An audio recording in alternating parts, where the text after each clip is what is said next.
Welcome to Forgotten Faces, where we shine a light on the fascinating lives that slipped through history's cracks, heroes, villains, and the unforgettable stories in between. Today, we're talking about the most loyal soldier in history, and quite literally, the most forgotten. Hiroo Onoda. Okay, picture this. World War II ends in 1945. The world moves on, Japan rebuilds, the Beatles happen, man lands on the moon, disco comes and goes, and somewhere in a jungle in the Philippines, one guy is still hiding in the bushes, convinced the war isn't over. Meet Hiroo Onoda, the soldier who fought World War II until 1974. Yep, 29 years after the war ended.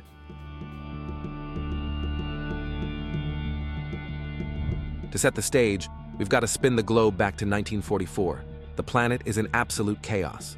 World War II is burning across continents. In Europe, cities are reduced to rubble. In the Pacific, island after island is becoming a battlefield. And Japan, the empire that once seemed unstoppable, is starting to crack. Supply lines are strained, the Navy's been battered, and American forces are clawing their way closer to Japan's home islands. This is the world Hiroo Onoda is stepping into, a 22-year-old, fresh-faced but razor-sharp, not your run-of-the-mill soldier. Onoda has just been through intense, specialized training. We're talking guerrilla warfare, sabotage, psychological manipulation, jungle survival. The kind of training where you learn how to live off bugs and roots, slip behind enemy lines, and make entire garrisons paranoid with a single well-placed ambush. He's not built for frontline charges, he's built to vanish and become the enemy's nightmare. Then come the orders. Short, brutal, and unforgettable. You are forbidden to surrender. You are forbidden to take your own life. You will continue the fight, disrupt the enemy, and await further orders, no matter how long it takes. In the Japanese Imperial Army, this isn't just military protocol, it's tied to the deep cultural code of Bushido. In that worldview, surrender isn't just failure. It's shame that stains you and your family forever. Honor comes from persistence, from fighting to the very last breath. And for Onoda, these words weren't just an assignment. They were a mission etched into his bones. Unfortunately for him, and as we'll see for a lot of other people, he was about to take those words very literally.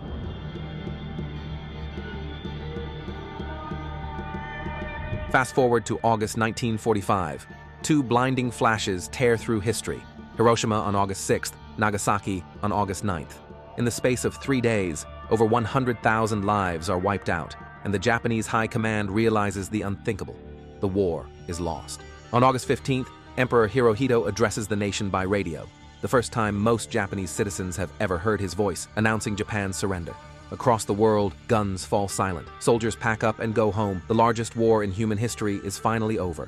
But in a far-flung corner of the Philippines, on a humid speck of land called Lubang Island, one Japanese intelligence officer and a handful of comrades are about to miss the ending. It's not that they never hear the news, they do. In October 1945, Allied planes drop leaflets over the jungle. The war is over. Japan has surrendered. Come out peacefully. They're printed in Japanese, signed by high-ranking generals, and even include copies of the Imperial Seal. But for Hiroo Onoda, a man whose entire training revolved around resisting enemy deception, it all reeks of a ruse. In his world, leaflets are just bait. The war being over could be exactly the kind of psychological warfare tactic the Allies would use to lure stubborn soldiers out of hiding. Soon, the islanders set up loudspeakers, broadcasting Emperor Hirohito's surrender speech. But here's the kicker. Onoda had never heard the emperor's voice before. To him, it could have been any random Japanese-speaking collaborator working for the enemy. In his own memoir, he recalled thinking, if they can drop leaflets, they can fake a voice. So he gathers his tiny unit, 3 other soldiers at the time, and tells them, this is enemy propaganda. We're not falling for it. From that moment, reality splits. For the rest of the world, it's peace. For Onoda and his men, the war is still on, and what follows will become one of the longest, strangest guerrilla campaigns in history. One waged not against a foreign army, but against farmers, policemen, and a future Onoda can't yet imagine.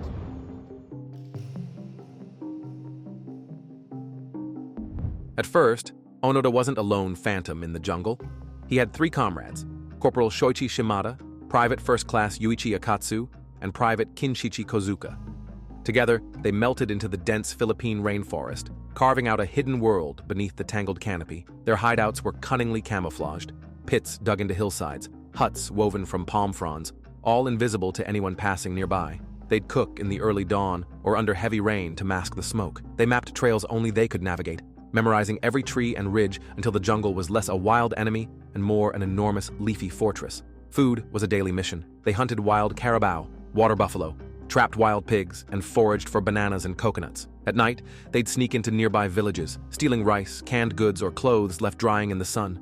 Locals would wake to find half their crops gone and their chickens missing, and whisper about the mountain devils who prowled after dark. And they didn't just hide, they fought. Occasionally, they'd raid police stations or ambush search parties, convinced they were striking at American patrols or local collaborators. They fixed their weapons using salvaged parts from skirmishes, kept their uniforms mended as best they could, and, in perhaps the strangest act of discipline, polished their boots every night. To Onoda, the war could resume at any moment, and when that day came, his men would be ready. Meanwhile, the rest of the planet had moved into another era entirely. In 1949, Mao Zedong declares the People's Republic of China. During the 1950s, teenagers start dancing to Elvis Presley and Chuck Berry. In 1969, Neil Armstrong steps onto the moon, but in the thick shadows of Lubang's jungle, it was still 1945. The mission remained unchanged. Every rustle in the leaves could be a patrol. Every villager's glance could be a spy's signal. And for Onoda, the idea that the Empire of Japan had truly surrendered was as far-fetched as men walking on the moon. Not that he'd believe that either.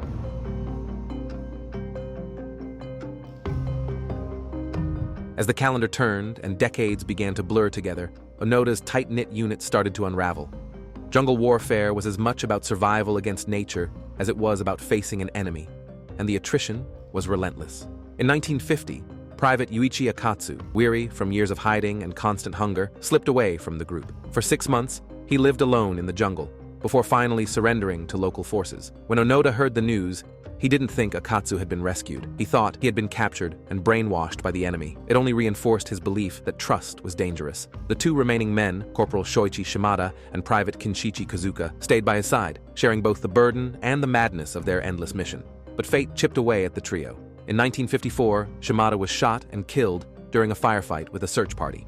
18 years later, in 1972, Kazuka was killed by police while burning a farmer's rice supply, part of a guerrilla tactic to disrupt what they still believed was an occupying force. By then, Onoda stood alone, the last ghost of the Japanese Empire haunting the Philippine jungle. To the outside world, the war had long since become history.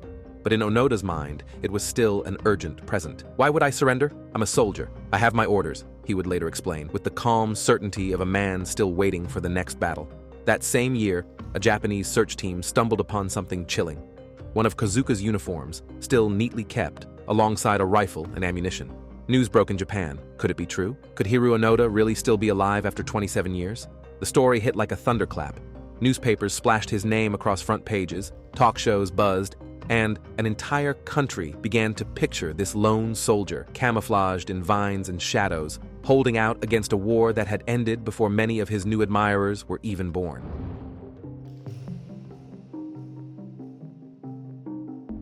Now comes one of the strangest and most wonderfully unlikely twists in this entire saga. Enter Norio Suzuki, a 24-year-old Japanese wanderer with a restless spirit and a knack for the absurd. In 1974, feeling alienated by modern life, he decided that the answer wasn't in a 9-to-5 job or a university degree. It was in adventure.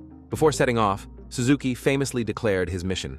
I'm going to look for Lieutenant Onoda, a panda, and the abominable snowman. It sounds like the setup for a comedy movie, but he meant it. And here's the kicker. He actually found the hardest one first. Armed with little more than a camera, some camping gear, and the confidence of someone who doesn't believe in the impossible, Suzuki headed to Lubang Island. Locals warned him about the phantom soldier who shot at anyone who came too close, but Suzuki wasn't deterred. He trekked into the dense Philippine jungle, where the air was thick with humidity and the sound of cicadas. After just a few days, he spotted a figure, lean, in tattered uniform, rifle in hand, eyes sharp as ever. It was Onoda. Most people, confronted with a man who had been fighting a ghost war for 3 decades, would probably start with, "Please don't shoot." Suzuki instead stepped forward, smiled, and said, "Onoda-san, the Emperor and the people of Japan are worried about you." It was the perfect opening line. Respectful, personal, and straight to the heart of Onoda's loyalty. Onoda listened intently but didn't lower his guard. His voice was calm, his posture rigid. "I cannot surrender," he said. "Not until I receive direct orders from my commanding officer." To Onoda, this wasn't stubbornness. It was the purest form of duty. To him, Suzuki could be just another ploy by the enemy. After all, he had resisted tricks for 29 years. What was one more? Suzuki didn't push. Instead, he promised to return with proof, and more importantly, with the one man whose voice could end this war for Onoda once and for all.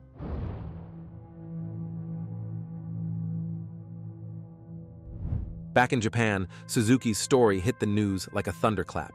The idea that a Japanese soldier might still be in the jungle, faithfully carrying out orders from 1945, captivated the public.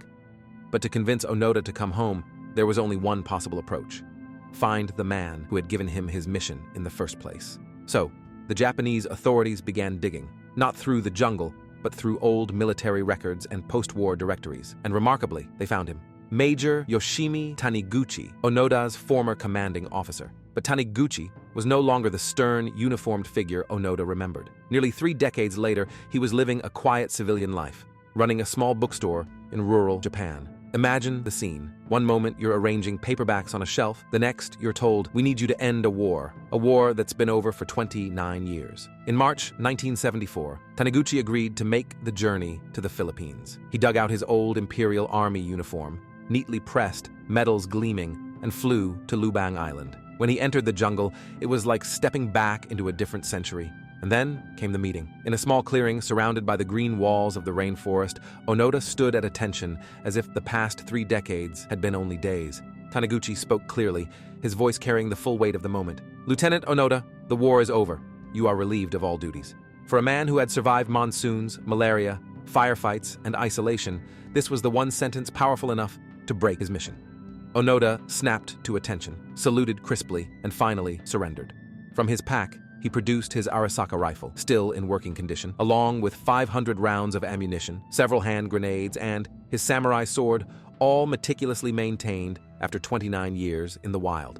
It was not the surrender of a broken man, but of a soldier who had fulfilled his orders to the absolute letter. And just like that, a personal World War II, one fought in secret against phantoms, was finally over.